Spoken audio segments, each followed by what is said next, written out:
Paris is on fire tonight. A fire starts in my heart when I reach this place. Chaque été, depuis plusieurs années, cette bande de kiwis réchauffe les scènes européennes et américaines avec son reggae dub. Les membres de Fat Freddy's Drop viennent tous de Wellington, en Nouvelle-Zélande. Ces accros à l'impro se sont connus pour la plupart en école de jazz et s'amusent depuis 10 ans à dépoussiérer le reggae. Je ne sais pas vraiment comment qualifier notre style musical. On change de nom tout le temps. Éclectique. C'est de la soul pacifique. Oui, à la base, c'est du reggae, mais il y a beaucoup de soul. Il y a beaucoup de funk et d'électronique. Les Fat Freddy's Drop, dont le nom est inspiré par l'un des personnages de la bande dessinée subversive Les Fabuleux Freak Brothers, vivent comme une petite communauté aux mœurs très peace and love. Musique et nourriture y font bon ménage. Le groupe organise très souvent des fêtes mixant cuisine et bœufs musicaux. Pour eux, un morceau s'élabore comme un bon plat. On ne sait jamais vraiment quel résultat on va obtenir. On part avec plusieurs ingrédients, on essaye de les mélanger d'une façon pour obtenir quelque chose de bon, que tout le monde apprécie.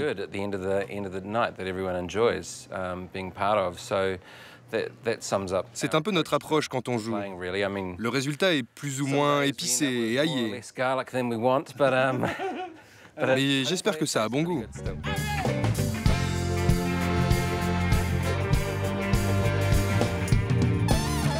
The Black Seeds, traduisez les graines noires, s'implantent aussi en France et dans le reste de l'Europe depuis quelques années.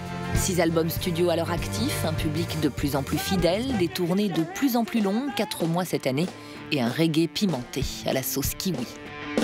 Il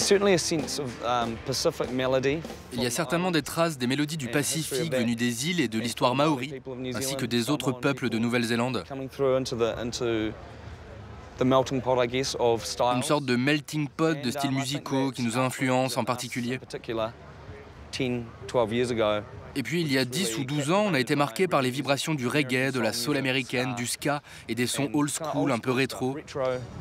On préfère ça aux sonorités nouvelles, trop propres pour nous. On aime les sonorités un peu crades, jazzy, qui accrochent.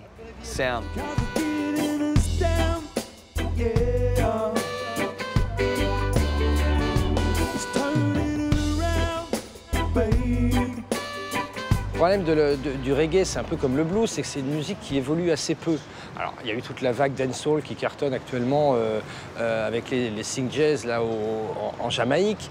Mais bon, personnellement, je trouve pas ça très intéressant, surtout qu'il y a souvent des textes qui sont soit sexistes, soit homophobes. Enfin, c'est pas toujours terrible. Mais je trouve que des groupes là, comme Fat Freddy's Drop ou les Black Seeds ont réussi à faire évoluer le reggae. Cette scène-là, c'est plus des individualités. Il n'y a pas un courant, il n'y a pas un son néo-zélandais. On ne se dit pas, waouh, ça vient de Nouvelle-Zélande. Voilà, ce sont des artistes qui ont la chance d'émerger parce qu'ils ont un bon soutien de maison de disques derrière.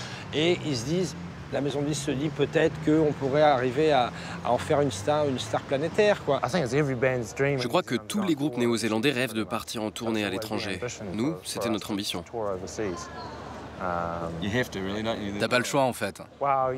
Oui, sinon on est condamné à jouer devant le même public néo-zélandais.